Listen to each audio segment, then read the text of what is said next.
Now let's begin with the first presentation of session 2. For many businesses, innovation powered by digital transformation determines the sustainability of their operations and serves as a strategy to survive amidst changes brought about by the pandemic. We will now hear the story of Planet, a US startup that has garnered huge attention with its state-of-the-art satellite big data technology products.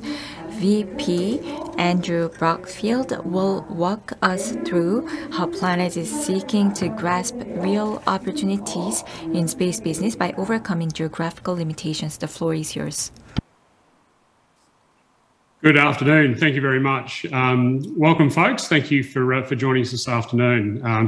My name's Andrew Brockfield. I'm coming to you from Melbourne, Australia. I have responsibility across all of Asia Pacific for Planet, and I'm excited to be sharing a little bit about the Planet story with you today. So Planet started about 10 years ago.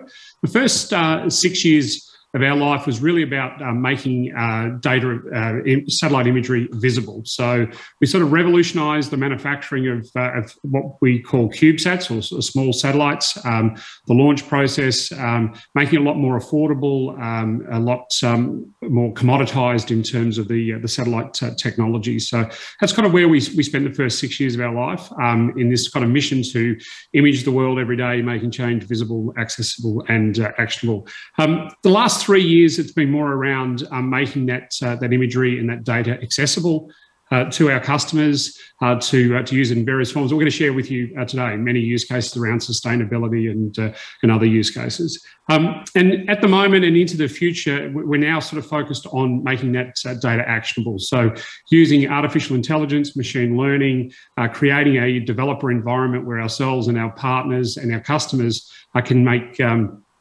solutions that take advantage of the Planet data that you'll see here today to address some really important and some very large challenges that the Earth is facing. So with that, why don't we get into it, and I'll talk a little bit about who we are, what we do, and more importantly, how our customers are using our data and the positive impact that is having on them.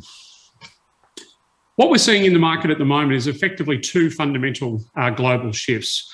On the left-hand side, you can see digital transformation. It's not unique. The world is undergoing a renaissance in terms of digital transformation across many, many different industries. And the satellite imagery and the Earth observation industry is certainly very much part of that. And we believe here at Planet we have an important role to play. So we've introduced a range of new technologies that enable that digital transformation, allow our customers to do things in a lot more effective way, more cost-effective, faster, etc. And I'll share some of those examples. At the same time, what we're seeing is the world is becoming a lot more aware of our sustainability challenges. Obviously, we need to continue to do things differently than the way we've done it in the past. So whether that be large companies, banks, countries, etc., we need to protect the planet. It's one of the reasons why our company is called Planet. Is we have core to our ethos is sustainability, and I'll share with you a number of examples with that in today's presentation. So what we're also seeing is sort of a paradigm shift in the industry that we work in that we kind of call commercial Earth observation. So if we look in the agriculture domain, for example, 59% of farmers want to incorporate more data into their operations. Now, this might be around yield optimization. It might be around detecting threats such as pest infestation. It might be about using less of the harmful chemicals in the agricultural processes. Pardon me. So we work with a number of partners and in turn end user customers around using our data along with a plethora of other data to ensure that their productivity is enhanced, their impact on the environment is reduced. Because obviously the generation of food on the planet is an extremely important priority for us as a society, and the impact that we're having on the planet at the moment is not sustainable. That needs to change. In the domain of finance, many organisations, particularly forward-looking organisations, are more now interested in ESG, which is environment, social and governance. what they're quoting to us, 84% of them, is that they lack the kind of the consistent, standardised data around companies they're looking to invest in and how they're meeting their ESG objectives, and are they good companies to invest in. In the supply chain, this is particularly relevant in Southeast Asia with commodities such as palm oil. It's very topical, and we'll talk a little bit about palm in today's conversation. Less than 20% of the suppliers have a complete view of their supply chain's sustainability performance. So that becomes critically important with consumer packaged goods type products, companies, where the consumer is demanding to know more about the authenticity of the process that delivered that product that they're looking to buy on the supermarket shelf, etc. And as you can see, in the world of insurance, insurance companies, 74% of them are using big data and analytics and creating a competitive advantage around, might be claims processing, reducing premiums, etc. So the use of Earth observation satellite imagery is playing an increasing role in that domain of insurance as well.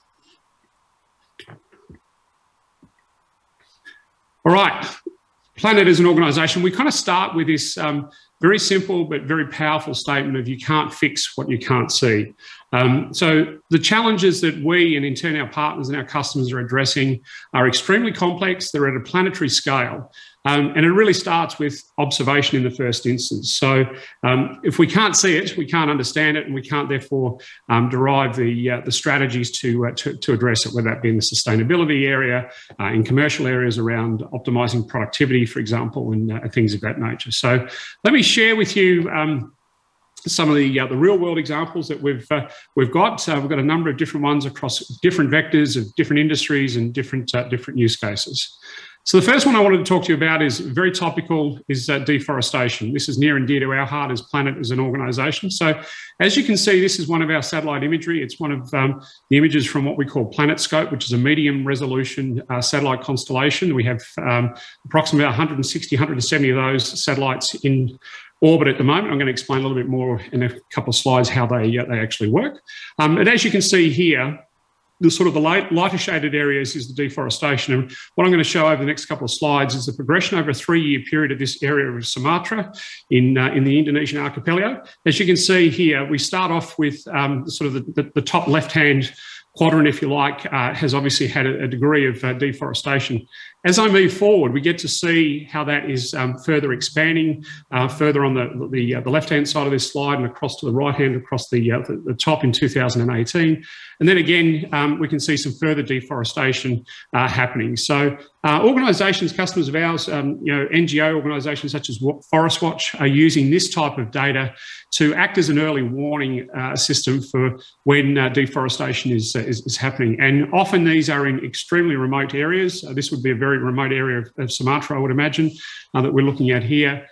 So therefore, ground truth reporting from people and that sort of thing isn't necessarily an option here, because there may not be very many humans in this particular area. So we're able, through our satellite imagery, to identify these deforestations, make the relevant authorities and other interested parties aware of this, so they can then take action.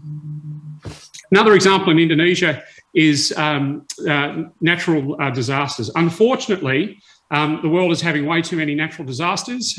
Climate change is obviously having a significant impact on changing the world's climate, and the impact of things like tsunamis, as we can see here. So this is a photo, as you can see, of an area in Suasu in Indonesia.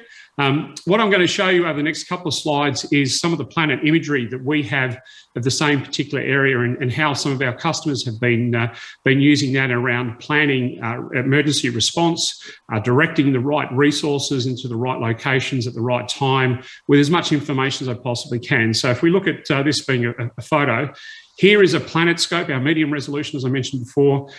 We have near daily imagery. So this is a very cloudy area of the world. People from Indonesia that might be on this call will understand what I mean. Fortunately, this is an example in August 2018 of a fairly clear shot. We can see what this particular area of interest looked like pre the tsunami. What we now see is as a further updated shot a couple of months later, in October 1, after the tsunami hit, we can see quite a bit of change to the area in the image that we're looking at the moment. The next step that we have is this is a SkySat image, a very particular area that we took imagery of. So this is a high resolution product that we have called SkySat.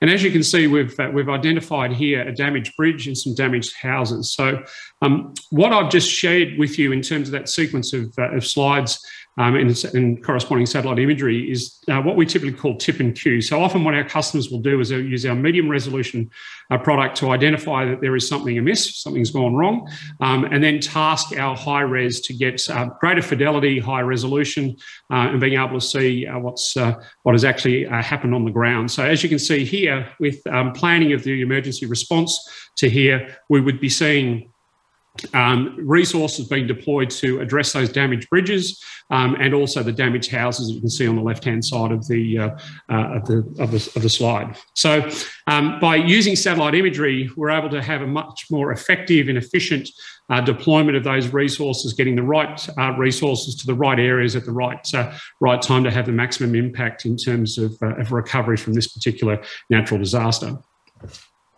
It's not just natural disasters that we see, obviously, there's a number of man-made. So people may recall August last year, this terrible situation that took place in Beirut. An ammonium nitrate warehouse unfortunately exploded. What we're looking at here is a photograph. So obviously after the devastation of that massive explosion, we can see what happened on the ground. Let me share with you what we were seeing from a satellite imagery perspective. So this is prior to, this is the result after this is prior. I jumped 2 slides.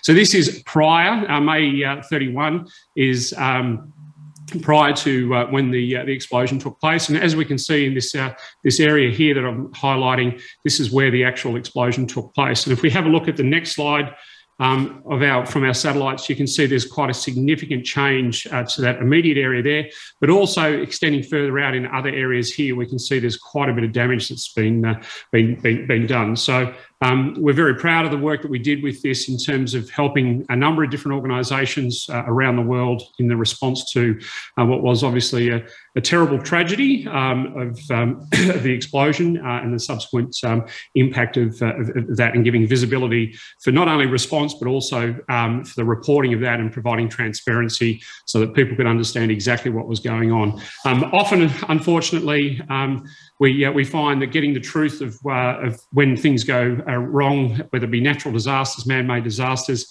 sometimes interested parties have reasons for not wanting to reveal the whole truth. One of the things we're very keen on here at Planet is to ensure that people do get to see the whole truth as we see it from the lens of our satellites, if you like. Another example I'd like to share. This is an oil spill that took place approximately just over 12 months ago near Mauritius. This is a Japanese oil tanker that unfortunately ran aground. The imagery that you're going to see, this is a photo. Obviously, I'll show you the imagery that we have from our SkySat satellites. This is actually a real customer of ours in Japan. And if I can just share with you, these are a sequence from August 11 through to August 17. Of the breakup of the ship. As you can see, the animation clearly depicts over a period of a number of days what was happening with the vessel from the initial grounding to its unfortunate breaking up, and the impact on the environmental impact on that. So I can tell you, having known this particular customer, they were planning, obviously, sending resources to this area for the recovery efforts and the remediation, environmental remediation. So getting this up-to-date regular satellite imagery that you're seeing now was allowing them to prepare the right resources and deploy them and have up-to-date information as to what was going on. So what was originally the grounding of an oil tanker obviously then became much worse with the breakup of it, and we can see that the vessel did move, and we can see some of the other, there's a small vessel there working the recovery work as well. So another example of how we've been able to use our satellite imagery to help our customers in planning in responses to whether it be natural disasters or man-made disasters. Another use case is fire monitoring. So this is an area in the Dampier Peninsula here in Australia, in Western Australia. What we're looking at here is MODIS. MODIS is a set of satellites from NASA. One of its feature capabilities is fire detection. So the red dots that you're seeing on these images are the MODIS hotspot and fire activity alerts that you can see. This is another example of the Tiwi Islands in the Northern Territory. What our customers often will do is they'll use the MODIS service in conjunction with our satellite imagery, and what we allow them to do is get more accurate ground truth and understand exactly where those fires are. So, if you like, MODIS is acting as an early warning system. And they're following up with technology such as our PlanetScope constellation to get more accurate understanding of exactly where the fires are at from a ground position, so that appropriate resources can be deployed in the pursuit of extinguishing that fire, and then the recovery efforts around burn scars and other remediation activities that typically need to take place once a bushfire or a forest fire has been experienced. So great examples of where we're working with great products such as MODIS. Another example from a sort of a natural disaster perspective, this is in India. You'll see where it says the Rockfall site. This is unfortunately the melting of a glacier, which we're seeing more and more with climate change, with the warming of the earth. Unfortunately, a number of people were killed in this particular instance. So what we're seeing is an increasing incidence of these types of events happening. So our satellite imagery is being used more and more often to help find these events as and when they occur, and then explaining the impact of that, the downstream impact, if you like. Here we've identified the flood path as a result of the glacier melting and falling away.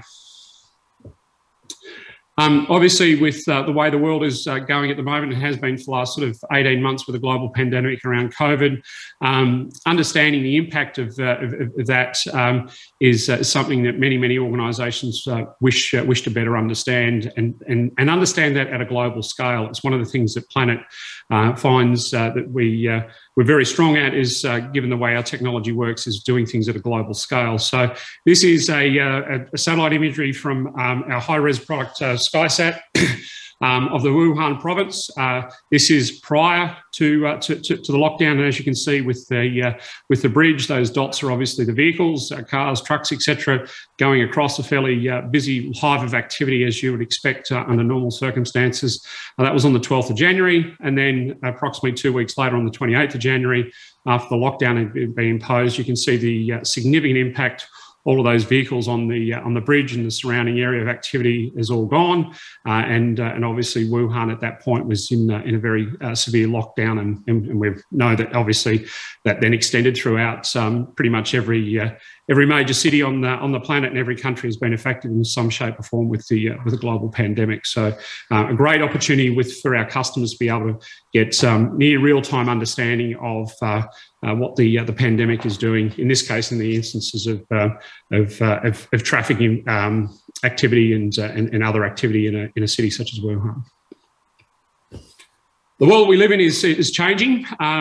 Here, sort of some of our media partners that we work with on a regular basis to let the world know what's really happening. I mentioned before, often there are interested parties that have an agenda. One of the things that we stand for here at Planet is openness and transparency. So we're very much wanting our data to be available to as many people as possible, and understand that the world's population needs to understand as much as possible what is genuinely going on, and that satellite imagery is one way to understand that. So whether that be in a defence and intelligence context, whether that be from a sustainability perspective around supply chains, as we mentioned before, or response to natural disasters and man-made disasters, Planet feels that we have an important role to play to make the world aware of the truth of what's going on our planet. Right, what I'd like to do now is just play this short video, which explains how our PlanetScope constellation works. So the satellites that we have in PlanetScope are called doves. They are always on. Basically, the cameras are facing towards the Earth, and whilst they're in sunlight, they are recording. So if you like, a good way to describe it is a line scanner for the Earth. So every 24 hours, we're scanning the Earth's surface with what we call a medium resolution 3-metre product, multi-band. We're now moving to 8-band spectral bands with that constellation. We have a second constellation. You've heard me talk about SkySat. We now have 21 of those in 2 different orbits, as you can see with the animation. That is a targeted 50-centimetre high-res product that we tasked to do that in that tip and cue example I shared before, where PlanetScope will see something as of interest, and then we can task the SkySat to go further down and give a higher resolution, better fidelity of what's going on. That example I showed before of the tsunami impact in Indonesia. All right. So a little bit more about who we are.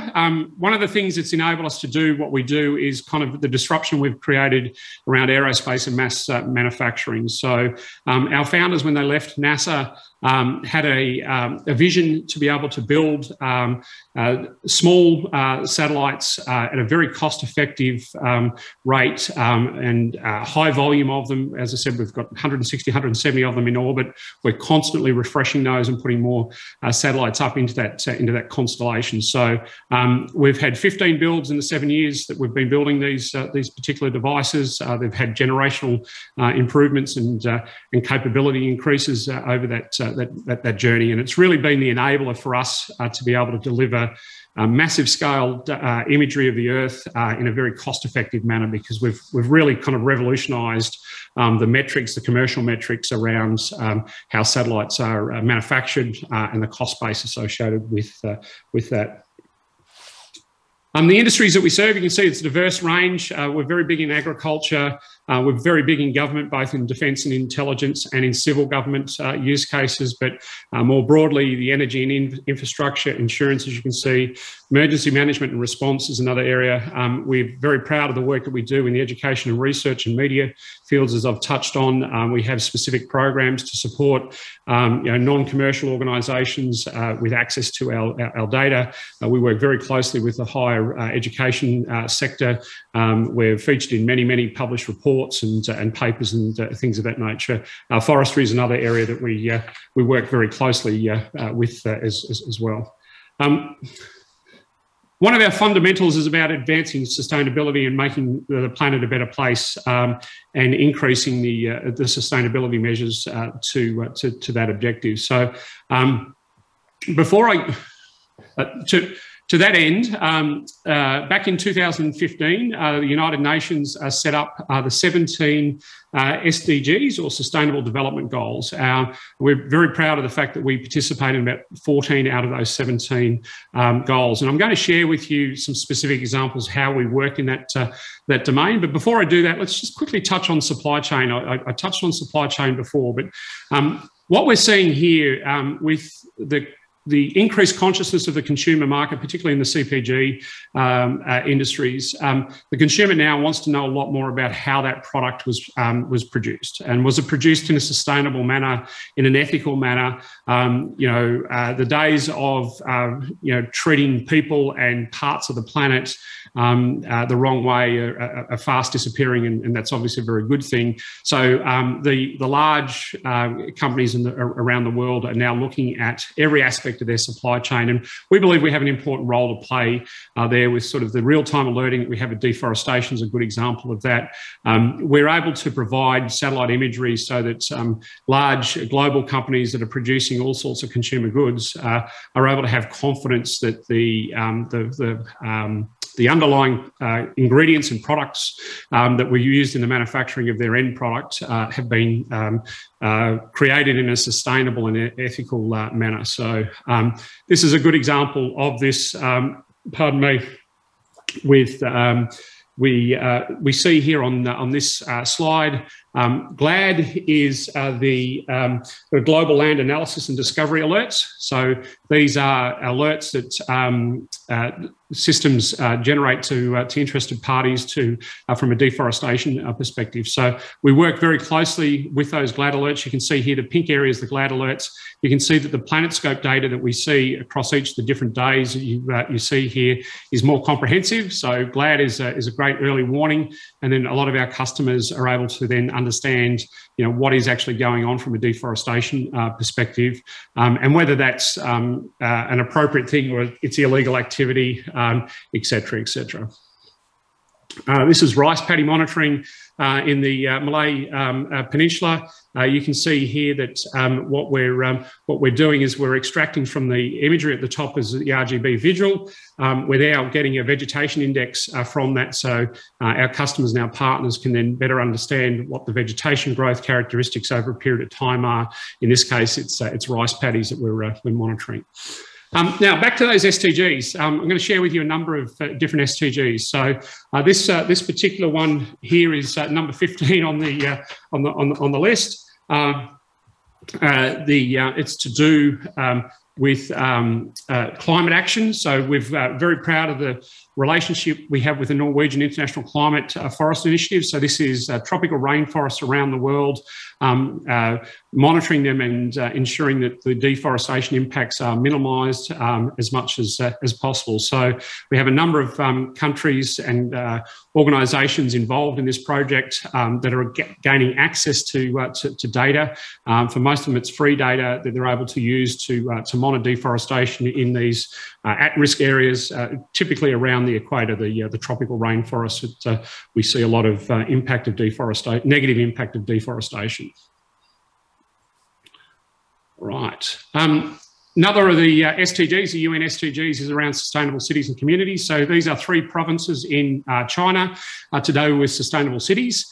So over a period from November 2018 to September 2019, you can see on the slide here, we're monitoring the new building development. So understanding just how much new building development is going on in these communities, the impact of that from an environmental perspective, etc. Number 9 on the list of SDGs from the UN is industry, innovation and infrastructure. So what we're looking at here is the Japan National Stadium. You can see across a period of time from February 2019 till March of last year, the development of this particular stadium. So the use of our satellite imagery, we're able to monitor the progress of this particular iconic building in Japan, their national stadium. Another example is number 16 here is peace, justice, and obviously the crisis in Myanmar. What we're seeing here is the area highlighted in our satellite imagery of deforestation. You can see the difference between the 2 areas. Obviously, there's a fair amount of activity going on, and this could be used as an early warning around what is actually going on there for the responsible authorities and other interested parties to investigate further. Coral Reef, the Allen Coral Atlas is something we're very proud of being involved with. This is number 14, Life Below Water. Most people know that coral reefs are suffering significantly around the world, so we provide free data to the Allen Coral Atlas that's using Planet data to keep a very close eye on the coral reefs around the world. And I encourage anyone, if you have an interest in this, to Google Allen Coral Atlas, and you'll see some fantastic work that they're doing. And you can see a number of the organisations like National Geographic and our own University of Queensland here in Australia. This is a customer of ours, or partner of ours, sorry, in Japan.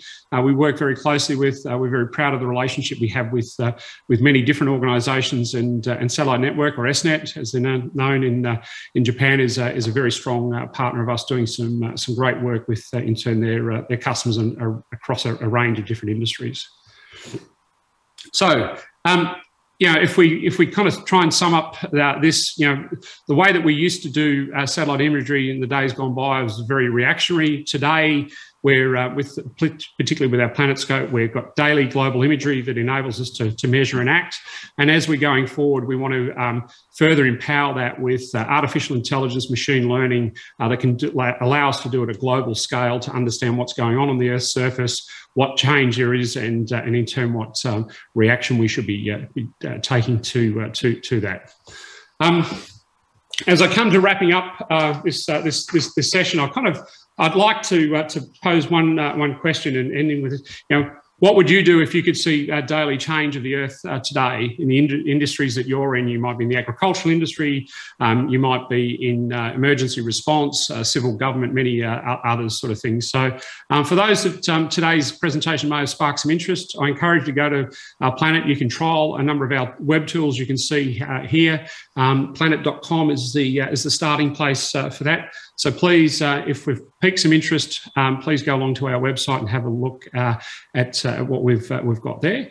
And then finally, in October, October 13 and 14, we're having our global user conference. It's a great opportunity with some fantastic keynote speakers across sustainability and other industry verticals and use cases to really understand more about how real world customers are using us. Don't believe me, I have a vested interest working for Planet to tell you how great we are.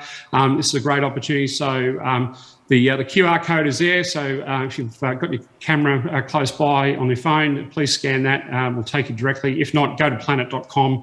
You'll find a link there to understand more about our Explore 2021. And with that, that is the end of my presentation. So I thank you very much, folks, for your interest in today's presentation. I thank you for the opportunity to share with you a little bit about the story of Planet and, more importantly, what our customers and our partners are doing with our data, how we're positively impacting the world's important goals around sustainability and other use cases that we've described today. So with that, I'll hand it back to the convener. Thank you very much for your time this afternoon. Thank you very much, VP Andrew Brockfield, for the presentation. Now moving on to the second presentation, the importance of renewable energy is increasing as the environment tops the global agenda. One of Europe's largest oil company, Total, has recently changed its name to TotalEnergies in a bid to transform its business. As our next presenter underscores, offshore wind power can be the new solution to our future energy. Now, without further ado, let's hear from President Stéphane Michel of GRP at TotalEnergies. Thank the organizers, the Herald Business Forum, for the invitation to discuss TotalEnergies' strategy and TotalEnergies' change in the global context of COVID on one side and the energy transition on the other side. As you can see by our logo, we are not calling ourselves anymore Total, but TotalEnergies. And by that change of name and that change of logo, we want to demonstrate the fact that Total is not anymore an oil company, but a broad energy company committed to providing energy, which is at the same time affordable, clean, reliable, and accessible. Why is that? Because the world of energy is changing because of climate change. And there is a genuine and legitimate demand from the world for, at the same time, more energy and fewer emissions. And that creates a dual challenge that we want to face and for which we want to offer solutions to our customers, to our stakeholders, and globally to the society. That's why we are not anymore just an oil and gas company, but we want to promote other forms of energy, renewable, decarbonized energy, produce and market fuels, continue to produce as well and market natural gas, because we believe that natural gas is as well a part of that energy transition. So you will see, and I will come back to that, that not only TotalEnergies is and want to stay a global player in oil and gas, but we want as well to become a large producer of solar and wind energy to become one of the top 5 producers of renewable energy in the world in 2030. Why is that? Why is that change? Clearly, it's linked to our target in terms of CO2 emission. The world is changing, and the world has globally decided after the Paris Agreement to move toward a net zero by 2050. And that's clearly our ambition, to get to net zero by 2050, together with society, across our production and energy products used by our customers. And to be a bit more specific, that means on our own operation, what we call the scope 1 and 2, to be net zero by 2050. And on the scope 3, which is linked to the emission resulting from the use by our customer of our product, to get to net zero worldwide by 2050, and even more specifically in Europe, which is quite advanced in that transition, to be net zero on the scope 1, 2, and 3. So how to achieve that? Our strategy is based on 4 pillars. The first one is a focus on natural gas, because we believe that natural gas has a specific role to play in that transition, especially by displacing coal in power generation. That implies as well that in gas, we work on methane emission to reduce to the lowest possible methane emission. And we try as well to decarbonize natural gas by adding biogas on one side and hydrogen on the other side.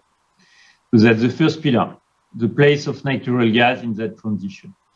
The second one, as I mentioned, is clearly to build a world leader in electricity by investing massively in renewable energy, both on solar and wind, and to integrate that value chain by not only producing, but as well distributing and commercializing electricity. Obviously, we will continue to produce oil and to refine oil and to sell oil product, gasoline, diesel, fuel oil, and so on, because in 2050, part of the world will continue to consume those type of product. And here as well, we need to do it in the most efficient manner in terms of CO2 emission, and as well by developing renewable fuel, biofuel, or for example, for aviation, what we call SAF. Finally, the 4th axis is the fact that even if we reduce, even if we help our customer to improve their energy efficiency, we will remain with a part of emission, and we need to compensate those emissions by developing natural things, being forest, regenerative agriculture, and wetlands on one side, and on the other side to help capture CO2 and sequestrate CO2 in carbon storage, for example, aquifer or depleted field. So I will now tackle the various elements, starting by becoming a major player in electricity and renewable. And as we can see, we have started our journey. We are currently producing around 7 gigawatts in 2020, 8 gigawatts in 2021, and we want to speed that up so that we reach 35 gigawatts by 2025 and around 100 by 2030, as I say, to become one of the top player on renewable energy. As you can see, that will be based on the global presence, with a strong presence in Europe with 15 gigawatts, but as well US, China, obviously Korea, India, or South America. And all that based at the same time on solar, which is our main development today, but as well wind, because there is a good complement between solar and wind. On wind specifically, we have not developed that much onshore wind at the beginning, but we are clearly willing to develop offshore wind, both bottom fixed and floating, because we are convinced that in terms of acceptability, offshore wind has a bright future, and that we can lower costs. Lowering costs will be key for the development of that industry, but we are convinced we can achieve that. And we are convinced as well that oil and gas company has some key competitive advantage to support the cost reduction of the offshore wind, and especially the floating offshore wind industry, and bring it to grid parity.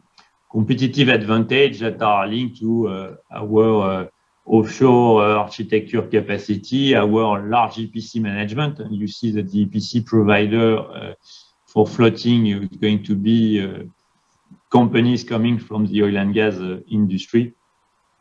And as well, our huge knowledge in terms of offshore logistic maintenance and operation.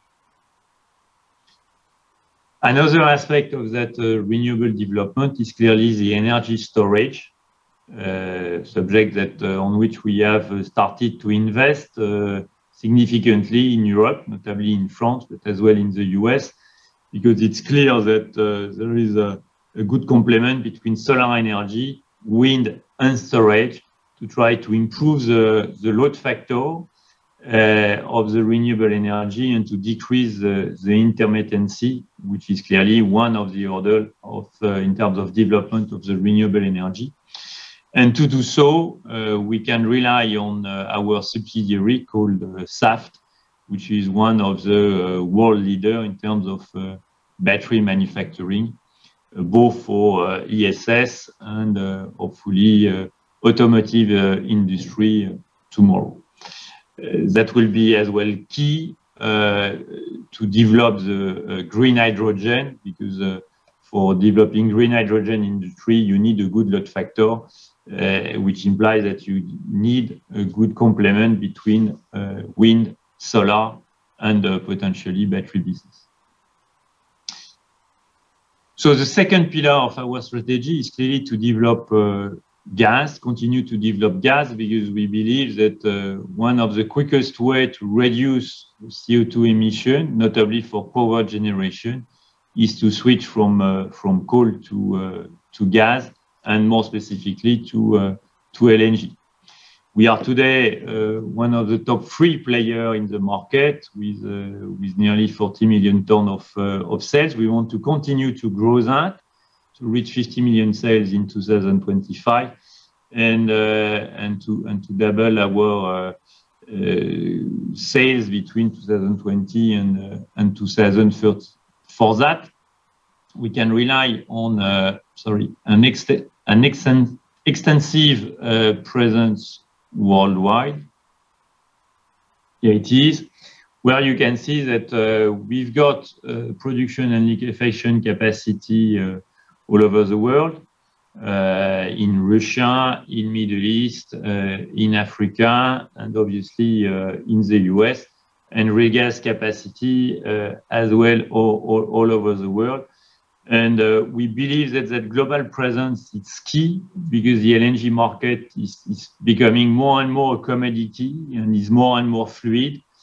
And to promote gas as an energy for the transition, you need to lower cost. You need to lower cost of the supply chain.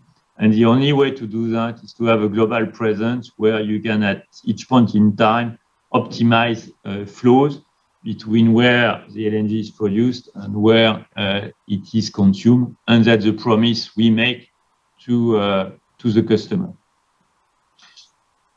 The other point is clearly as well to work on methane emission, to reduce methane emission as much as we can. And we have embarked in that journey to reach a methane emission below 0.1% of our gas sales by 2025, when we are well on track to do that.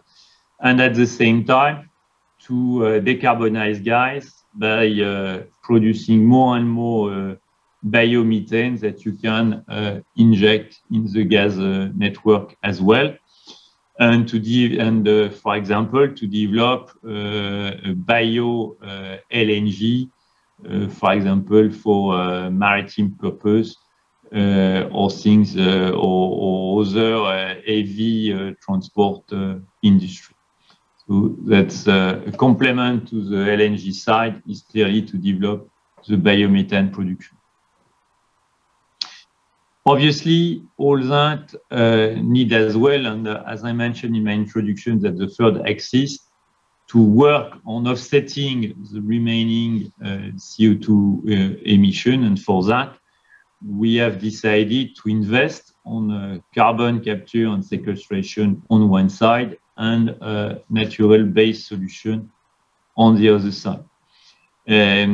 So clearly, on the carbon capture and storage, we are starting to invest significantly in Europe, notably in the project called Northern Light in Norway, in advanced project in Netherlands, in UK, looking at Denmark as well. The whole idea to be able to develop those CCS project and for the company to have a capacity of 8 million tons of storage in the coming years. The other idea is as well to invest on a natural-based solution, so the development or the protection of forest. And here we have decided to invest 100 million per year for the next 10 years, so that we can benefit of at least 5 million tons per year CO2 storage capacity, thanks to our activity on forest. As we mentioned earlier, among renewable, offshore wind is clearly a key topic for us, and I could not make my presentation without making a focus on that industry, which is key for Korea, and on what we are specifically doing on Korea. So as you can see today, in the world, TotalEnergies have 6 gigawatts of project in development and construction, 3.5 on bottom fixed and 2.5 on floating offshore, and with a presence which is mostly in UK, where we've got assets in the construction, and we should start production in 2023 or 4. The project called Seagreen. So that's one, and we have been as well awarded one of the round 4 development, which will be a development of 1.6 gigawatt. So focus on Europe for operation and project, but as well focus in Asia. And in Asia, our first country is clearly Korea, where we have 2 gigawatts of project in development, with a target to be in operation in 2027-28. So that's one. And the second one is our participation in a project in Taiwan called Yulin, operated by the company WPD, and which is currently in construction. Our intention is clearly to develop further that presence, and notably to participate to the US offshore wind development.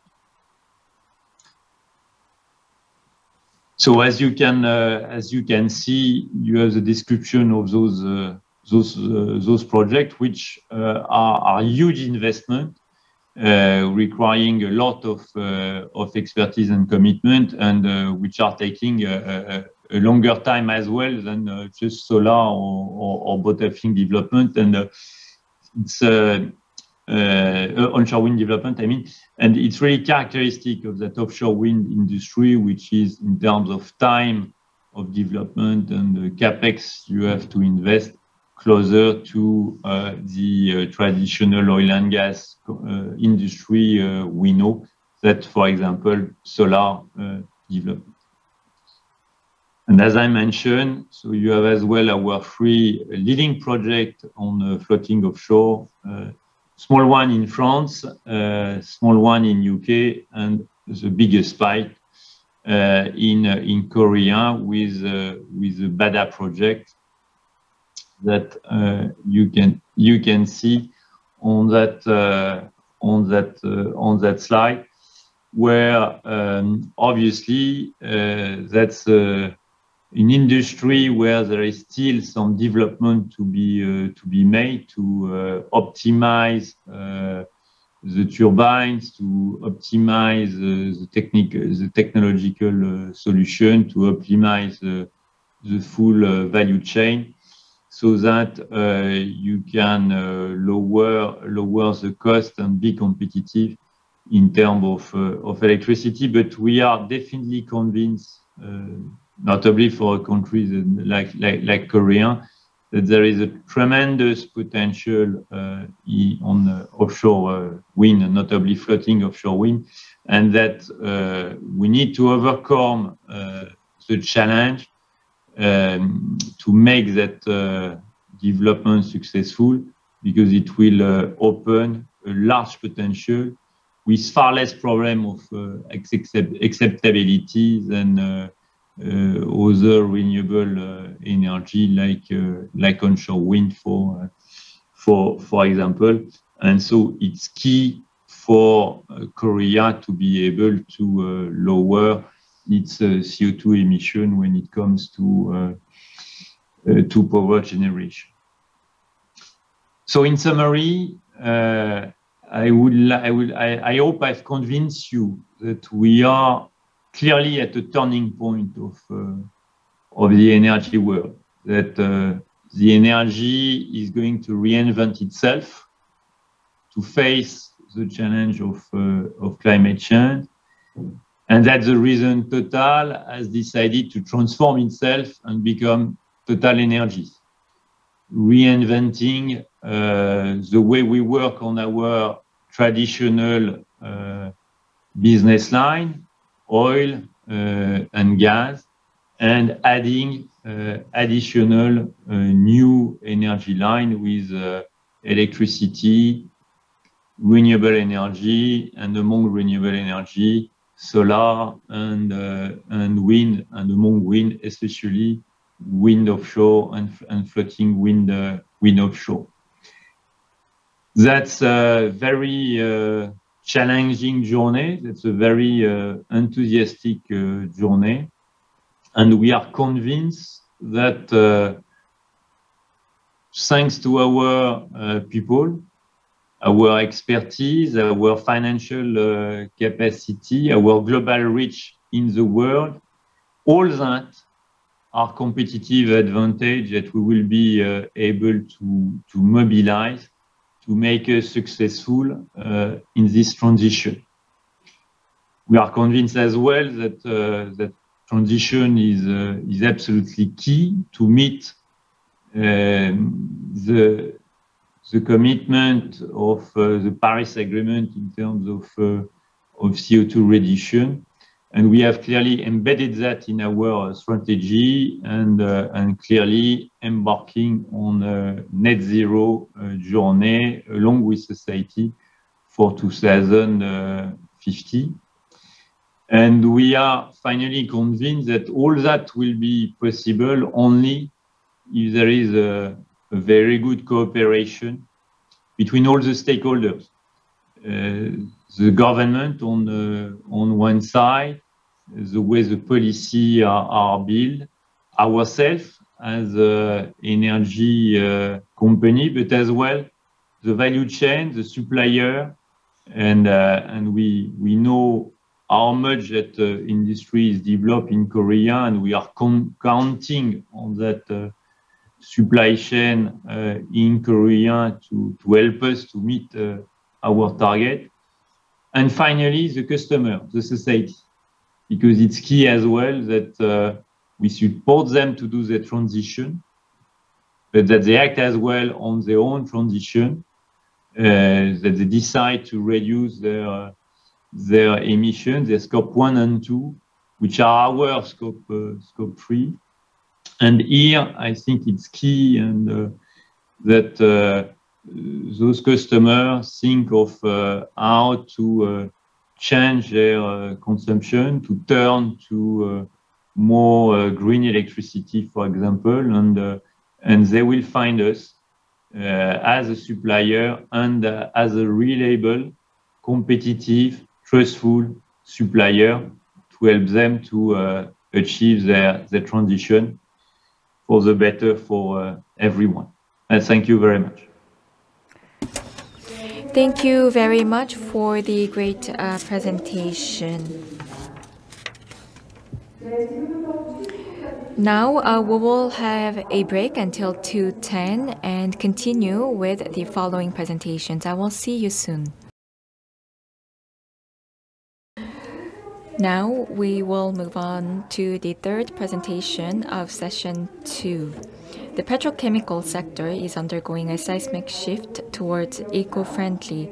Finland's Neste, the world's largest biodiesel producer and LG Chem's strategic partner for bioproducts, is increasing its presence on the global market. Let's now find out more about the company with 20% of its revenue coming from green products. VP Verhoeven of Production Partner Management and Neste has joined us virtually. The floor is yours. Thank you very much for this introduction. And unfortunately, I cannot join you today in Korea. I have to do this presentation from our Düsseldorf office here in Germany. But yeah, I'm Jeroen Verhoeven, the Vice President of Production Partner Management for Neste Renewable Polymers and Chemicals. And I'm going to talk about transforming for sustainability. And as Neste, we know that it is crucial to cut greenhouse gas emissions in all steps of the value chain and reduce the environmental impact of our operations and end products.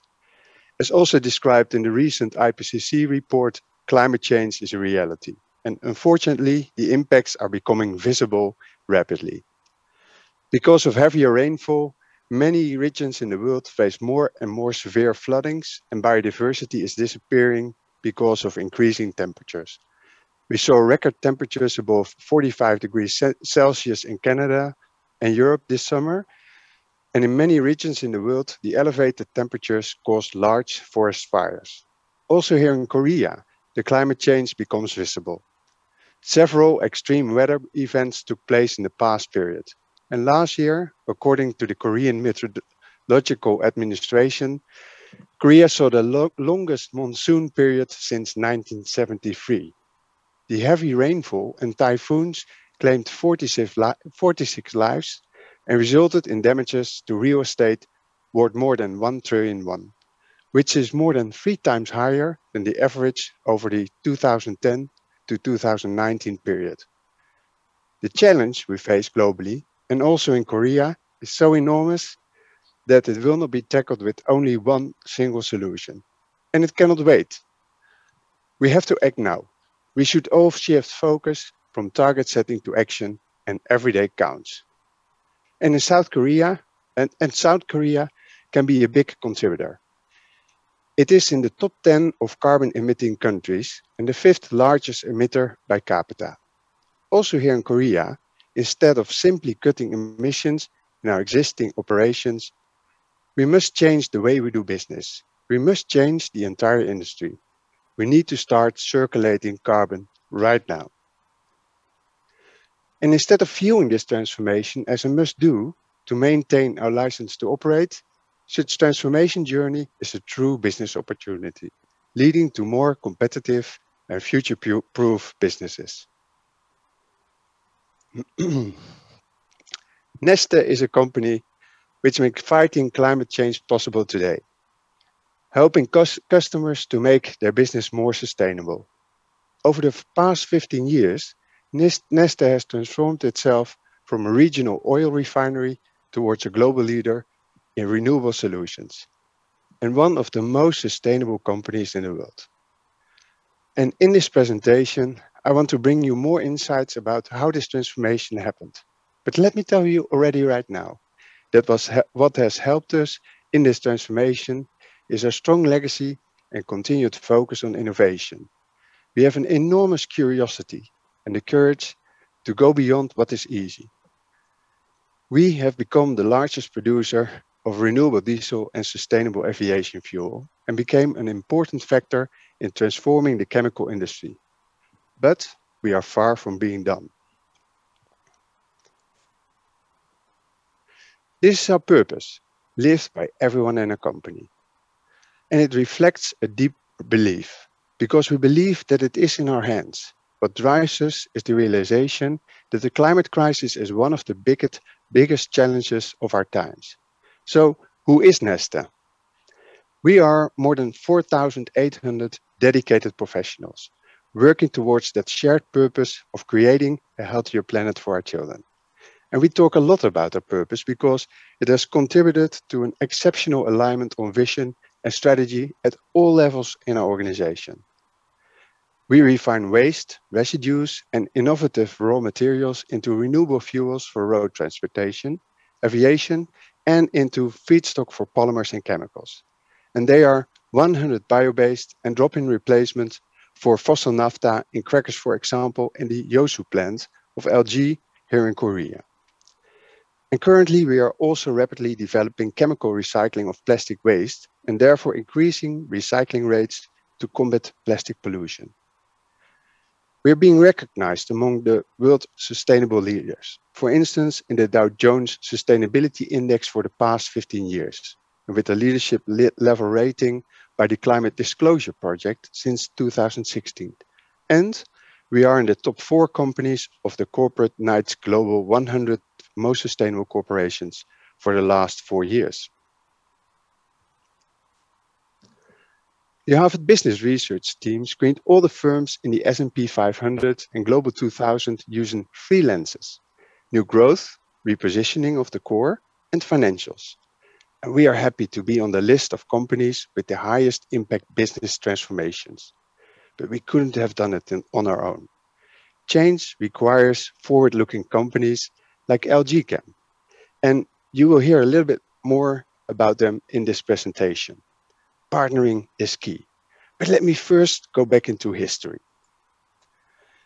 As indicated by Harvard, Neste is no stranger to change. And this here is an older image that I took out of our brand library. I found it really powerful, so decided to use it. It was taken on the day that we changed our name from Neste Oil to Neste, as our company had transformed from a traditional oil refinery to be primarily a renewable products company. So, focus on renewables. When did this journey start? And more importantly, why did we do this? What were the drivers for that change? Back in the late 90s, Neste, as part of Fortum, had already been geared towards renewable energy. We were a forerunner on environmentally less impacting oil products such as lead-free and sulfur-free gasoline. But competition was catching up and we were losing that forerunner position. And the Fortum board of directors decided to focus on energy and therefore floated Neste Oil as an independent, publicly traded company. So we needed a new strategy. In-house, we already developed our next PTL technology, which is the basis for the production of renewable diesel.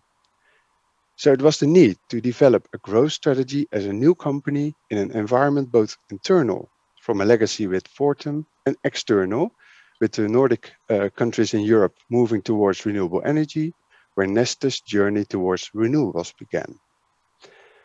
And we started our first renewables plant in Finland in 2007. And it was a difficult start. In the oil and gas and chemical industries, decisions around environmental change have mostly been triggered by strong legislative changes, like the ban on chlorinated solvents, or the ban on CFC gases that were causing the ozone hole in the atmosphere. But when we invested in the next BTL technology, such incentives were not in place yet. Only in 2009, the EU set a directive to increase renewable energy in transport to 10% by 2020. EU member states have adopted minimum biofuel mandates in order to achieve this goal, but only after this year. However, Neste started the construction of our first next BTL unit in 2005, so well ahead of the legislative support being in place. So there was no legislative support, nor pressing market demand. And then in 2008, the credit crisis took place. So we had committed about 1.5 billion euros of investment into renewables, but the markets were going down. And on top of this, there were some issues with NGOs like Greenpeace. We had been excellent engineers and scientists. We were delivering great molecules and technology, but with all our enthusiasm for a great product, we had too little of an outside-in view and were not able to explain all sustainability aspects of our products and its raw materials at the time. Needless to say that it was a really difficult time. Not only was it difficult to convince our board of our vision, but also our own employees doubted at that time if we were on the right strategy, because they felt targeted by some of the NGO campaigns. So we were learning that we were dealing with a completely different group of stakeholders. And we learned that we needed to change to become collaborative, to listen. And that took time. Transforming business is hard. There are some great success stories, like Apple going from a hardware computer manufacturer to become a telephone and platform provider. Or Ecolab, which went from a provider of cleaning agents to become a provider of environmental solutions. But we also know other less positive business cases like Kodak. And there are some interesting Harvard Business Review articles that are interesting to read. It says that a generation ago, a Kodak moment meant something that was worth savoring. And today, the term is a warning of the need to stand up and respond when disruptive developments appear on a market. Kodak created a digital camera, invested in the technology, even understood that photos would be shared online. But where they failed was in realizing that online photo sharing was the new business model, replacing a large portion of the photo printing business. Like with Kodak, most business transformations fail due to complacency, fear of commitment, and self-imposed restrictions through the existing business model. Fortunately, this was not the case with Neste. Although we were hit by the crisis, we believed that the downside of not changing, doing nothing, or even going back to the good old times was not a sustainable option, neither for the environment nor for the business. And this is what made our transformation successful. We decided to, despite several challenges, to fully embrace our transformation and to change the world with renewables. However, for a few years, the question remained, will the investment create the wanted return?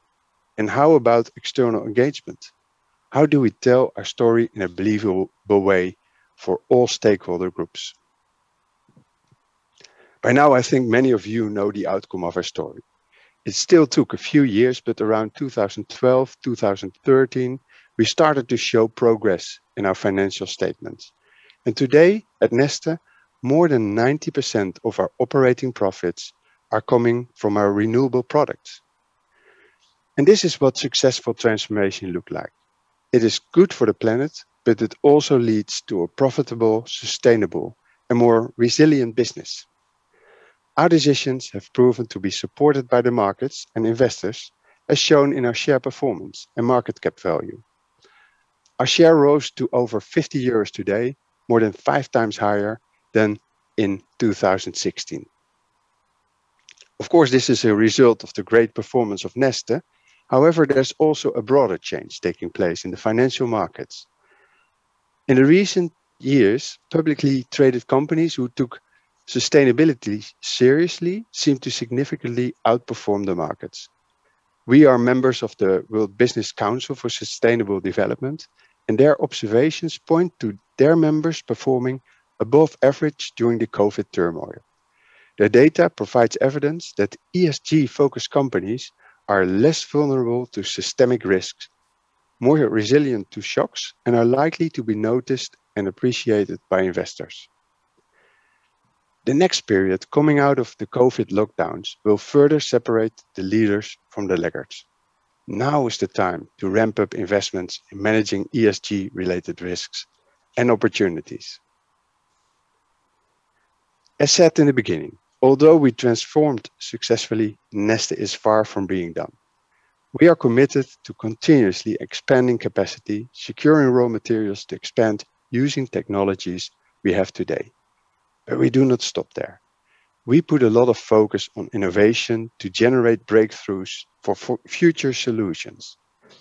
We at Neste are focusing on a wide range of future technologies like lingocellulosics, carbon from algae, and municipal waste, as well as power-to-X solutions. And we also invest heavily in our own footprint.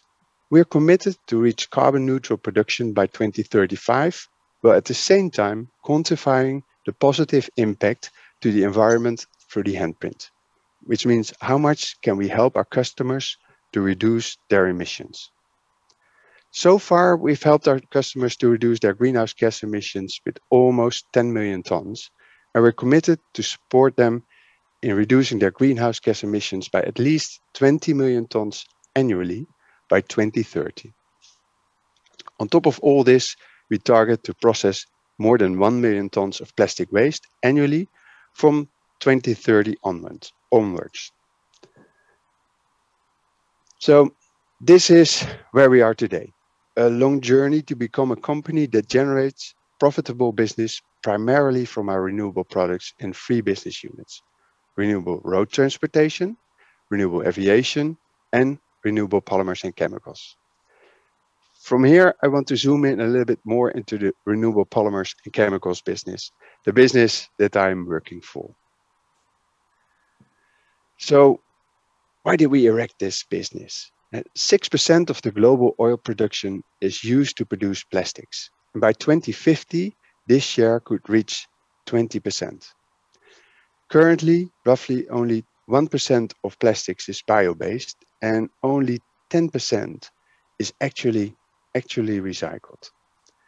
In terms of recycling, plastics are far behind other materials like paper, metal, and glass. Far too much plastics are still incinerated for energy production or end up in landfills, or worse, in the environment. But plastics are also good. They increase standards of living and save energies. Among others, they provide weight reduction, reduction of food waste, and better health. I always like this example of who would want to walk into a hospital that does not use plastic to protect you from getting a virus during times of COVID. So plastics provide important solutions to everyday problems and are therefore also in large need in the future. This industry can make a significant impact by reducing its virgin fossil oil use with renewable and recycled alternatives. Research of Bain & Company showed that climate change and plastic waste are the largest consumer concerns globally.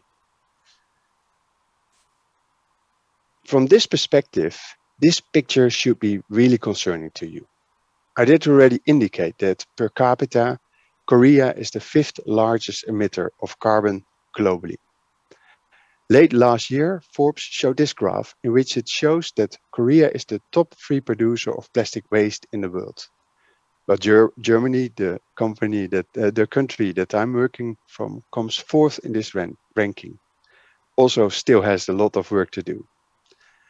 Fortunately, like other governments, the Korean government is implementing measures to ban single-use plastic to reduce waste. And Korea is not alone. The good news is that for what is probably the first time in 2 decades, the crisis triggered by the pandemic has not resulted on a delay to the pledges or slowed down the legislative drive. On the contrary, the Green Deal, the Green Recovery Funds, and many other initiatives in Europe, and with the new presidency in the US, in China with their pledge to become carbon neutral by 2060, and the carbon neutral goal by 2050 in other Asian countries, among others also in Korea, but also at the industry level with brand owners stepping into actions, shows that we are at the tipping point for a deep, deep transformation. Neste believes that we must change the carbon source and close the loops. This slide shows the pictogram from the Renewable Carbon Initiative. It illustrates that there are many ways to address greenhouse gas emissions in the energy sector, but also in the materials producing industry, be it by using carbon dioxide as a source, biomass or waste biomass, or recycling plastics, all enabling keeping the carbon we already have in use in circulation. And building on this concept at Neste, we want to enable the value chain, provide solutions that will be drop-in for the petrochemical industry and all of its downstream players. We therefore developed Neste, which is a combination of renewable and recycled feedstock. Its renewable components can be produced from waste and residue oils and sustainably produced vegetable oils. The recycled component is produced from chemically recycled plastic waste that cannot be recycled mechanically, such as colored, multi-layered, or multi-material packaging in films. Neste tackles climate change through reducing the need to use virgin fossil resources, while it also provides a new solution to the end-of-life related challenges the polymer and chemicals industries are facing today. It is drop-in and fully compatible with existing production and recycling infrastructures. It leads to products that have exactly the same quality and properties as conventional plastics. In this way, we create a double circular loop. Feed the loop with circular bio-based products, and after this, circulating the carbon that is already in use again and again and again. Now, the challenge with circulating the carbon is that it requires us to go from a linear to a circular value chain. Circulating the carbon requires close collaborations. It requires all players in the value chain to hold hands, to transfer the sustainability promise and value all the way to the consumer. But it also requires a very different behavior. This is the Kraljic matrix. At this moment, polymers and polymer products are either leverage or non-critical items for the players in the value chain. The risk is low, there are multiple suppliers. And this causes brand owners, converters, and production partners to behave in a commodity and transactional manner. For decades, all players have been focusing on efficiency and price reduction. With renewable and recycled solutions, this behavior must change. Less players can provide these sustainable solutions. Transparency is required to convey the sustainability promise all the way to the consumer. Transparency is also required to show the positive impact on the climate and on waste reduction. On top of this, innovation on the interfaces between the value chain parties is needed. A lot of technical and commercial hurdles will have to be overcome, and this can only be achieved if parties work closely together. All players will therefore have to build strategic relationships and will have to move behavior to the right-hand top corner of this Kraljic matrix to make these circular value chains work. And this is exactly what we have done with LG Chem here in Korea, but also with other partners like Borealis, IKEA, Covestro, Henkel, Leon Delbazel, and Unilever. In the past years, we have been working with them to build strong collaborations. Together, we embarked on a journey not just to transactionally squeeze the last penny from the relationship, however, on a journey in which relationships are built that are focused on building long-term value, focused on addressing the two top concerns shared by consumers, as you saw a moment ago in the Bain report. And we are working to accelerate adoption by listening and understanding the questions and concerns that new technology and new solutions bring with them. Technology companies, universities, consumer organizations, NGOs, and governments all have different views and concerns. And we can't succeed as fast as is required without listening and finding compromises with these parties to incentivize progress to ensure we address the climate change and plastic waste problem at the speed required to turn the trend around. So we step up from being only excellent engineers with solutions to engage with all stakeholders. Build partnerships that are focused on creating solutions in which we reuse carbon, create a better future for our children, and create profit for all parties in the value chain. All in all, we are talking about breakthrough thinking, not change as usual. And this change we are enacting is both powerful and positive, impacting billions of people. And maybe some of you have experience in new business development, introducing new products. But this is different. It's a breakthrough for all companies involved. It requires a paradigm shift in thinking and behavior. But the impact will be huge, and it will provide exciting business opportunities. I believe that we are at a Kodak moment for the plastic and chemical industry, not only in Korea, but on a global scale. There will be companies that will embrace the breakthrough change, that will find new ways of collaborating and creating value. And there will be the ones that are becoming laggards, to whom we will look back with regret that they did not see the opportunity. So for all people working in this industry, I say, in our mind, let's make a picture of ourselves and imagine ourselves today, here in Korea, in this big audience, or behind our screens, and imagine which part of the Kodak story we will form in a couple of years from now. Are we moving? And are we moving fast and bold enough? I think you got my idea. However, to close, I want to leave you with 3 messages. 1, change starts from within. Companies do not change, people do. And management needs to facilitate this change. Furthermore, change requires a paradigm shift from transactional behavior in the value chain to breakthrough thinking and strategic collaborations.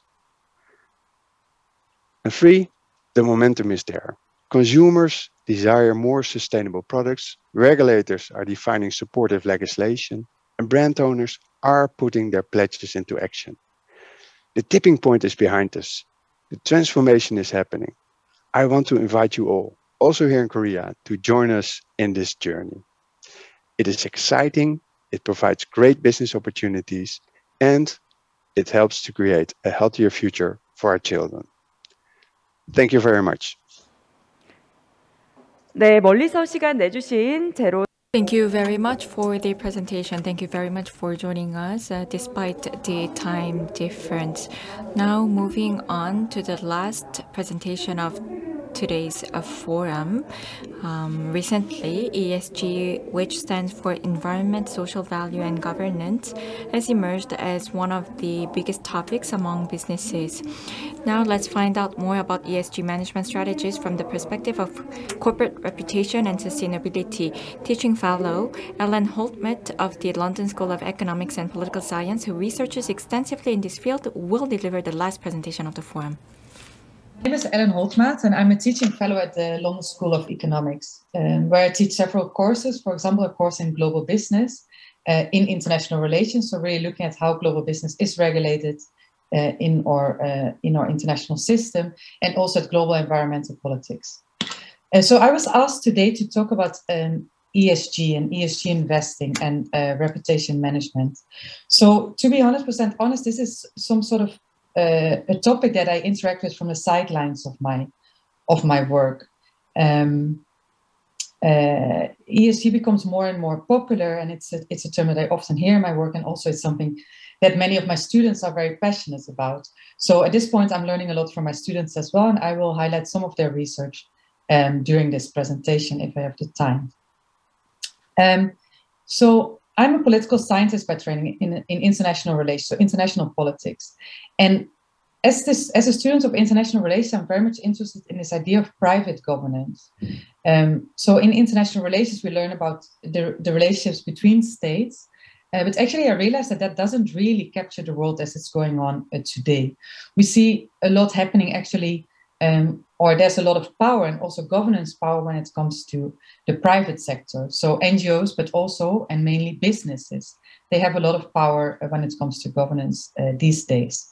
So I will see ESG in this light as well, as a form of governance done by the private sector. And from that perspective, I will discuss this topic during this presentation.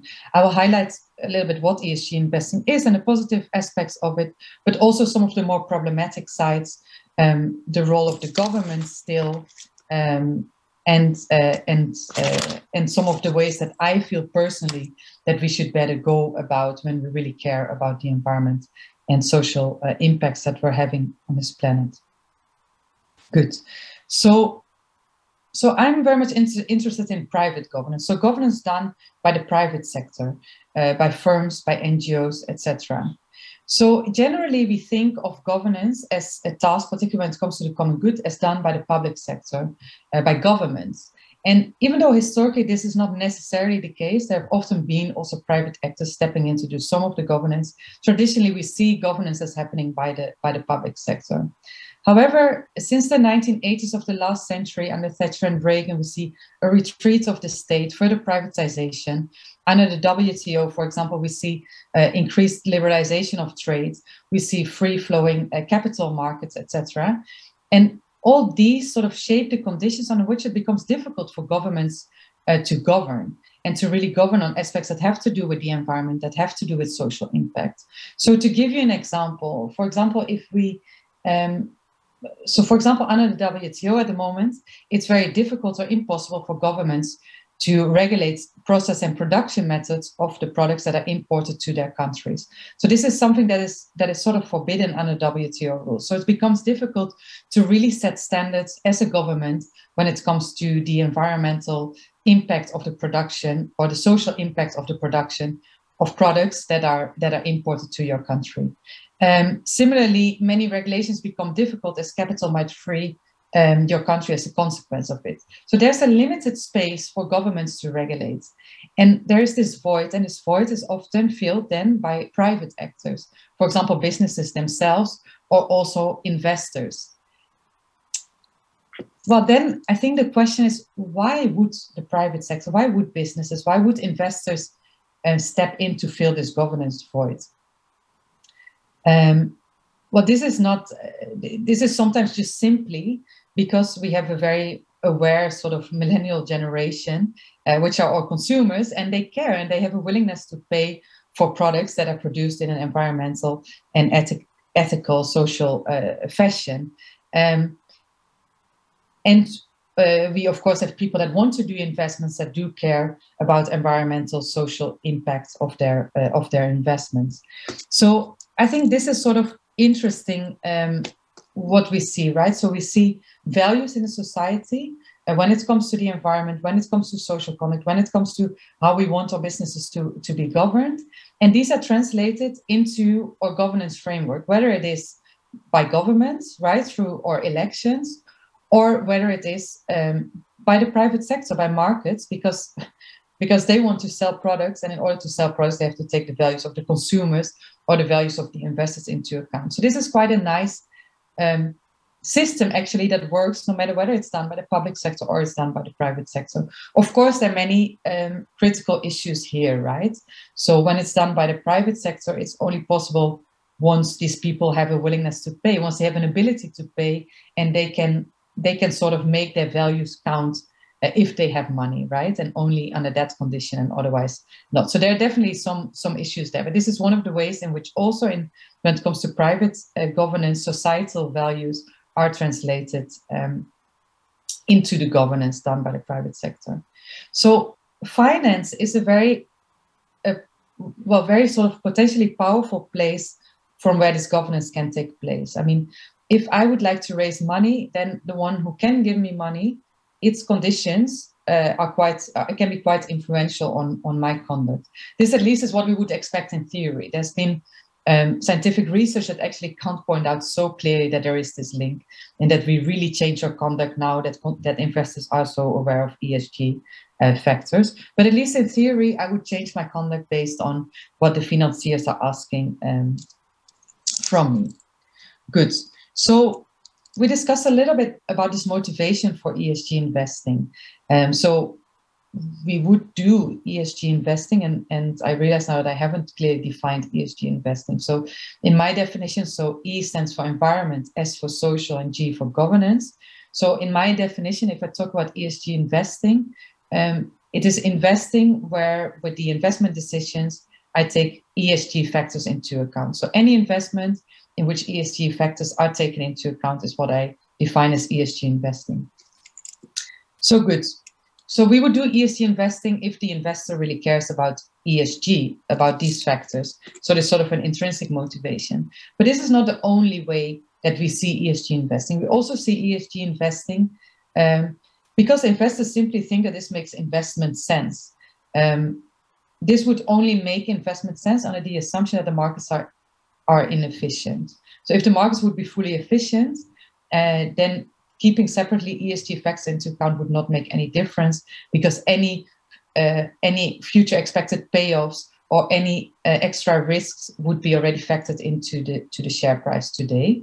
But good, maybe we can sort of assume that probably the markets are not fully efficient and that there's still some aspects, stranded assets, risk, etc., that are not taken into account by the markets today. So you can do ESG investing simply because you want a higher return. You can believe that just simply basing on financial variables, we cannot make very good investment decisions, maybe particularly not when it comes to long-term decisions, and maybe particularly not when we're facing this huge transition and this huge awareness when it comes to environmental and social and also governance issues.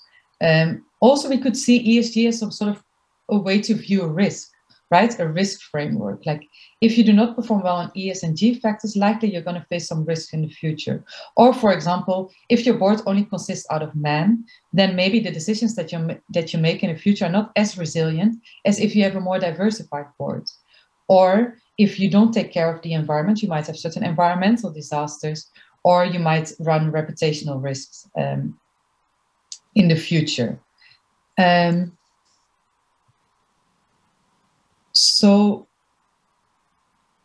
what I also wanted to say is that that the impact of ESG when it comes to sort of the reputational risk and sort of the impact that this has on the stock price might not be one-on-one and might be diversified for different companies, for different types of companies. For example, in my research that I did with Professor Asim Prakash and William McGuire at the University of Washington in Seattle, we looked at the impact of BP's Deepwater Horizon oil spill on its reputation and on its financial market performance.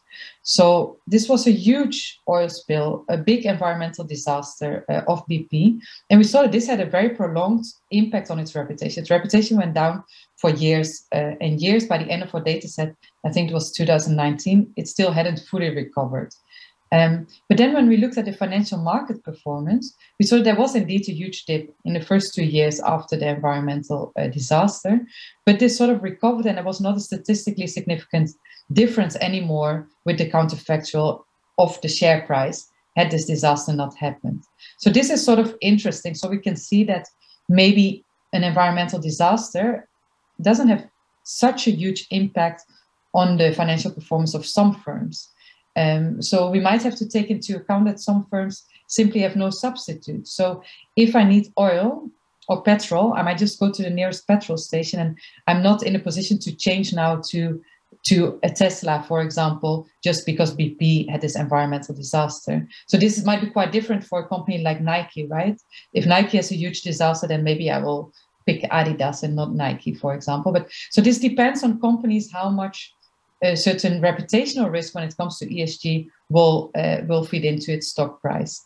And also something that I will come back later to probably is this idea that maybe with ESG, we focus a lot on the individual reputation of companies, where sometimes these companies have their reputation in common. So, for example, during my PhD research, I looked at private sustainability standards in the cut flower sector in Kenya. And there, even though I thought, oh, these standards are probably set just to get a competitive advantage, to get ahead of your competitors, etc., what I found out was, which is sort of this interesting quality of, I find, of empirical research, right? In our mind, we know what we're going to find, we think at least, but then when we step in, things logically make sense. It's probably what is happening, but then we do find very different dynamics as well that we did not expect it. And so what I found was actually many standards set in the cut flower sector are actually set to make sure that your competitors do live up to a certain standard and that your competitors do not have any scandals.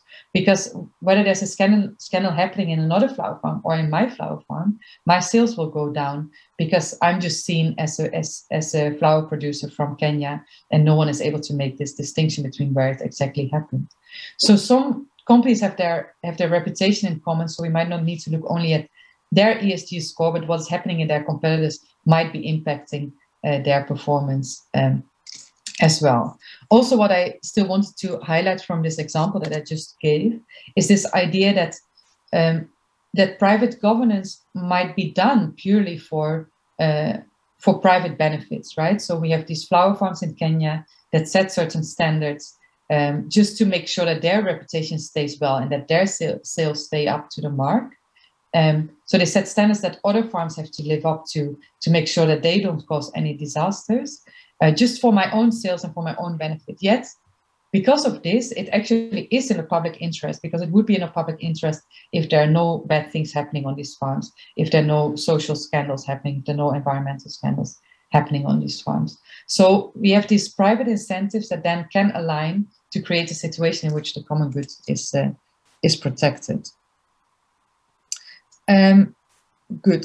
So then another thing that I want to highlight when it comes to when we do ESG investing with a motivation to actually increase our payoff, this can, for example, work extremely well in the short run. We see more and more money flowing towards good ESG performance, right? So these stocks are overperforming actually, and they might be overperforming simply because there's a huge demand for good ESG performers. So if you get in now, probably you have a higher payoff simply because the demand goes up. But if you get in your investment and you really care about future returns, these stocks might actually be overpriced relative to the returns that they can give you. So in this case, for certain investors, actually, we have sort of this idea of the neglected stock. So the stocks that do not get, that there's not as much demand for, relatively to their price, they might have a higher return. So the return on investment might get higher to those with a low ESG rating. So if you do ESG investing purely for the payoff, it's not always sure this is going to work in the favor of the common goods, let's say.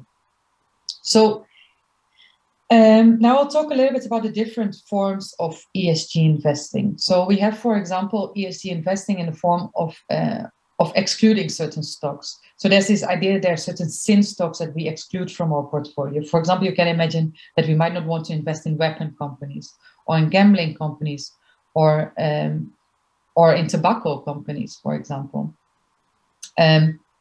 So some stocks are really perceived as sin stocks, and this seems like very political in a way. I was, for example, surprised to find out that nuclear energy is often seen as a sin stock. It's often something that you exclude from your portfolio, even though you could argue that nuclear energy might be very important if you want to go to a carbon neutral world, and that it might be better to exclude fossil fuel companies, etc. So these are sort of also political decisions, maybe. So maybe it's good to be aware of what exactly is excluded in these cases.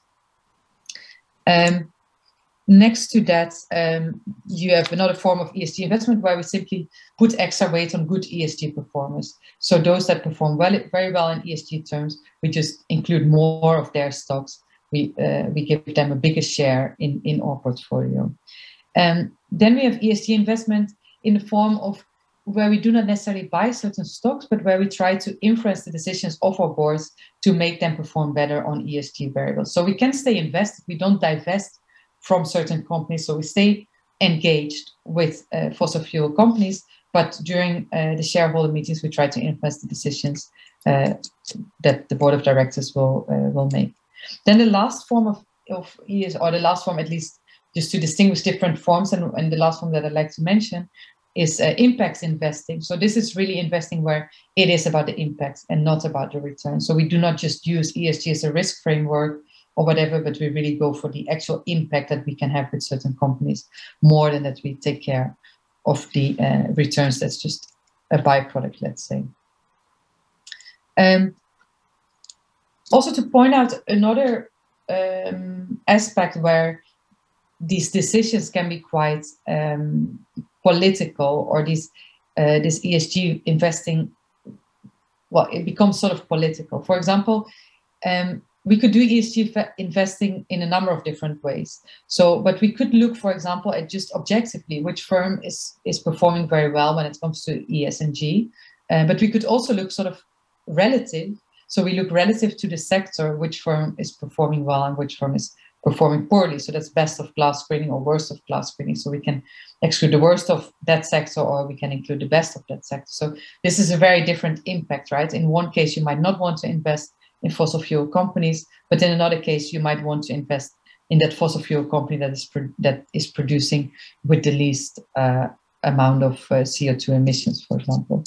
But this is so the way that we look at what is good ESG investing, how do we make our portfolio? They have huge impacts actually on the actual impact that we'll have in terms of ESG. Good. So I think it's sort of, maybe we're trained like that as a political scientist, or maybe it's just that cynical people find their way into political science. But we always, even though it's great, I mean, it's great that there's all this push for the private sector to take ESG factors into account. Yet I will highlight some of the more problematic aspects of it.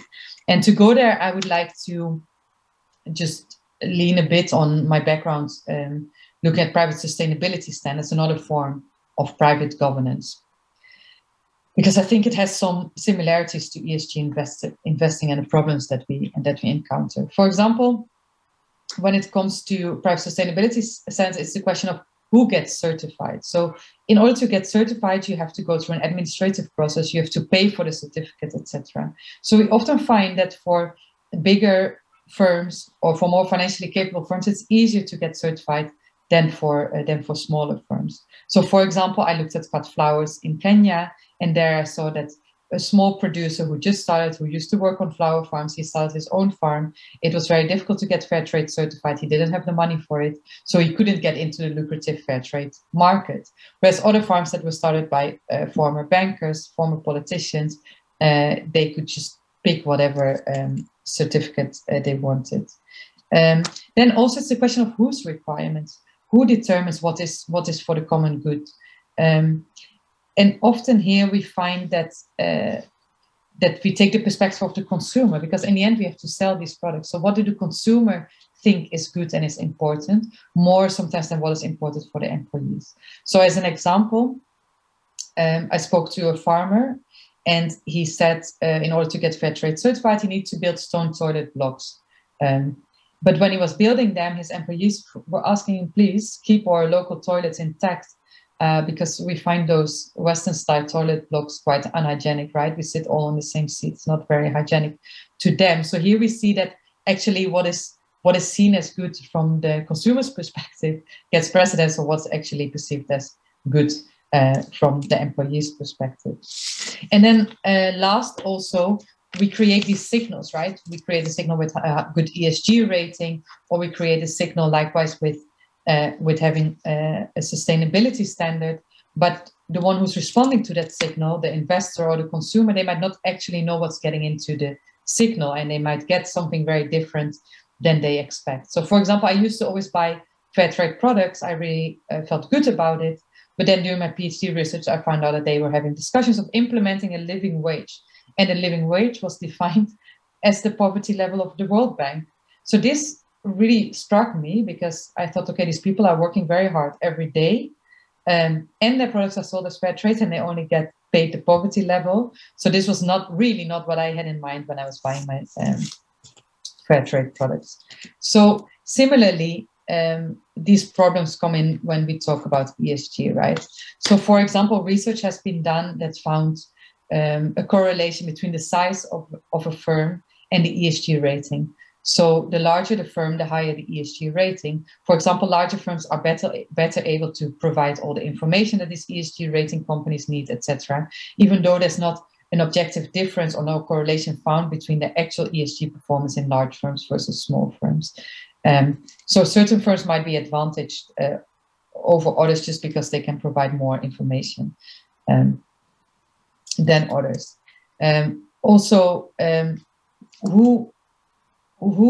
So of course an investor can determine itself, like what they consider important when it comes to E, S, and G. But this is difficult, right? There's huge asymmetry of information, and it's difficult to find out how the performance is of a firm in terms of this E, S, and G. So there's a whole industry that steps in of intermediaries who provide ESG ratings of different companies. But who sets these ESG ratings, and who gets to determine what is good? What is really good in the common good? Indeed, what will we benefit from? What is what we want? So this is quite difficult to determine, and who gets to determine what is good governance, what is good in terms of E, what is good in terms of S. And so we also see a wide variety in terms of ratings. So different firms can have very different ratings in different companies, or in different ESG ratings. This can be problematic, right? Because it sort of reduces the transparency. At the same time, we could see it as, which I sort of borrowed this idea from Julian Colwell, which I really liked the research, and he said it's also positive in a way, right? So if we talk about politics, there are always different parties, right? Many different ideas. And here it's about the common good, but we don't know what is really the common good. It's not something that we can objectively define. It's not along one axis. There are multiple axes coming in, let's say. So it is actually good that there are different ratings, because there are different preferences. And so now we can find a rating that fits our preferences. And it's quite sort of encouraging to see there's research by Wong and Petro who really look at actually how are these investments being made. And you find out that investors, they do actually actively look usually at the underlying data of these ratings. They don't look at the ratings itself, but they look at all the underlying information. So they make up their own things. What do they find important? And then rely on that more when making their investment decisions than to just relying on ESG ratings themselves.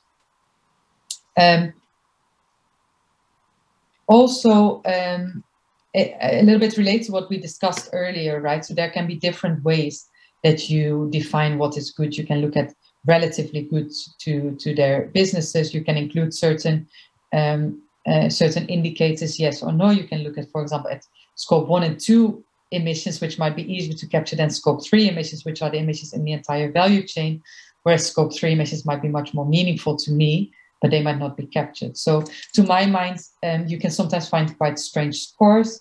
For example, 3 researchers, they highlight some of the firms that get a good score in most of the big rating agencies like MSCI, Asset4, Vigeo Iris, etc.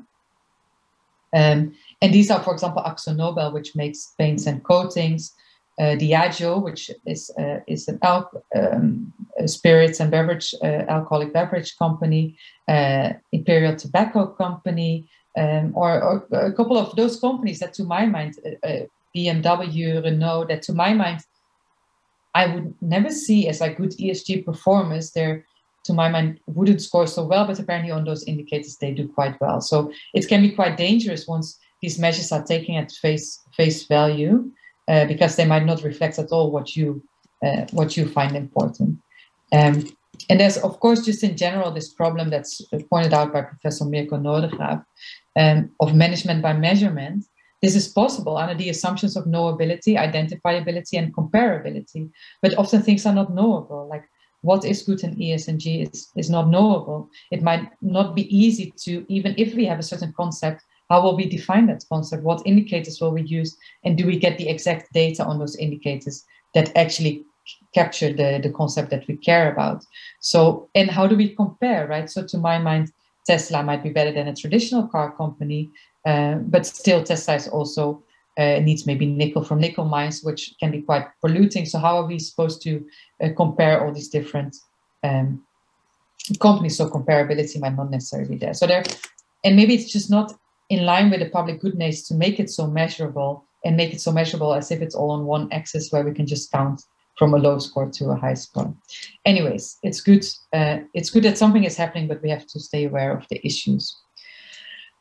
I want to talk about two more things, and that is, on the one hand, this concept of orchestration that we talk about in international relations. So we've been talking about private governance, and sometimes it seems this is purely done by the private sector, but then we forget sort of the influence that is still there from the public sector. So the public sector behind the screens is sometimes what we call, it's called by Abbott and Snyder like that, sometimes orchestrating, right? So on the outset, so we have, for example, the principles of responsible investing, which really motivates and which has signatories from 4,000 investors, so big financial institutions, which really sort of promote this ESG investing. And so this is actually started by Kofi Annan from the UN. We have GRI, which of the co-founders was a United Nations Environmental Program. We have one of the research by one of my students. He highlights how multilateral development banks actually motivated green or tries to sort of promote green bonds uptake. It is done by Miran Annalyn Gam, one of my students. He's done work on that. So we often see that there are different public actors that still step in. And also now quite recent and quite important in terms of governing this area is the EU, which steps in with very clear regulation, which increases transparency when it comes to ESG investing. So there is still from the sidelines this public actors that step in and that sort of create extra motivation among these private actors.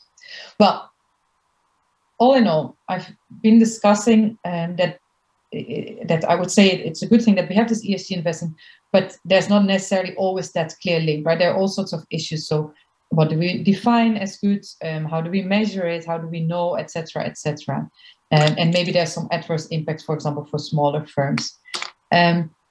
So my personal opinion is, and I'd like to finish with that, is that still these are sort of unclear steps, unclear signals that go in the right direction, but that might not actually really get there. I mean, we're facing, and I'm talking particularly when it comes to climate change, but we're facing a very big issue that we need to tackle. And I feel that we need much more direct signals, where it's not about looking good, where it's not about scoring good, but where it's about actual impact that you're having. So really, I think it would be very important. And I know it's super difficult when it comes to when we're talking politics, but I think we should focus more and more on actually keeping fossil fuels in the ground. We should phase them out over time, because if we do that, we actually set the incentives right for companies to phase out the use of fossil fuels, for investors to stop investing in fossil fuel because it will not pay off, for investors to invest in renewable energy because we know that they're going to be big, because we need to rely on them in the future. So I feel that we definitely need strong government policy. If we could, as governments agree on phasing out fossil fuels, then investments and company behavior will automatically follow. And it's not about looking good, it's not about scoring well, it's not about showing off, but there are actual incentives for all these economic actors to act on that. And even though it's difficult politically, because we have major oil companies that have a huge lobby, we have state-owned oil companies, we have countries that rely on oil, but still the money that would be needed to even buy off all this oil, I mean, maybe these oil countries can strike actually quite a good deal by now agreeing to phasing out their oil production and get a lot of money. I mean, it's very expensive, but it's not unlike the money that we spend every year, or that a government like the US spends on wars or on COVID-19. And there is, if we look at modern monetary theory, there is an ability for example, not for all governments, but for example, the US government to print money and to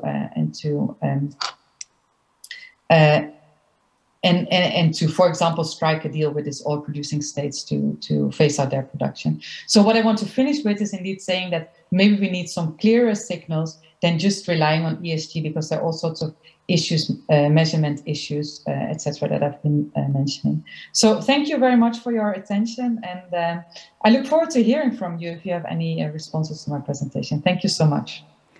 네, 좋은 강연 Thank you very much. With this, we would like to conclude the Herald Business Forum 2021. Thank you very much for your participation throughout this day. I am Yang Young. Thank you very much.